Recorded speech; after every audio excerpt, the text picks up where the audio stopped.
आमच्या प्रयोगाचे नाव आहे बहुउपयोगी चाळणी। आपला देश हा एक कृषीप्रधान देश आहे आणि जे धान्य शेतात पिकवले जाते त्यांचा वापर करण्याआधी त्यांच्यावर वेगवेगळ्या प्रक्रिया केल्या जातात। त्यातील एक म्हणजे विलगीकरण। विलगीकरणाच्या प्रक्रियेत वेगवेगळ्या आकारांचे घटक वेगवेगळे केले जातात। त्यासाठी शेतकऱ्यांना मनुष्यबळाची गरज असते।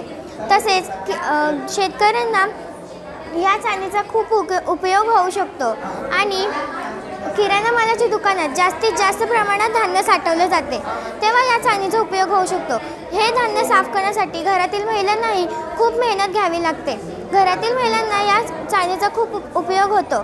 घरातील महिला बाहेर काम करण्यासाठी जातात, धान्य साफ करण्यासाठी त्यांना वेळ नसतो। या चाळणीचा उपयोग जर त्यांनी केला तर त्यांना खूप या चाळणीचा उपयोग होऊ शकतो।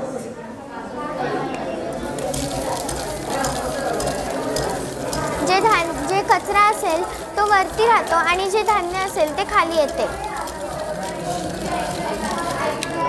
या चाळणीचा उपयोग फक्त तांदूळच चाळण्यासाठी नाही तर गहू, ज्वारी, बाजरी, मका हे सगळं चाळण्यासाठी पण करू शकतो।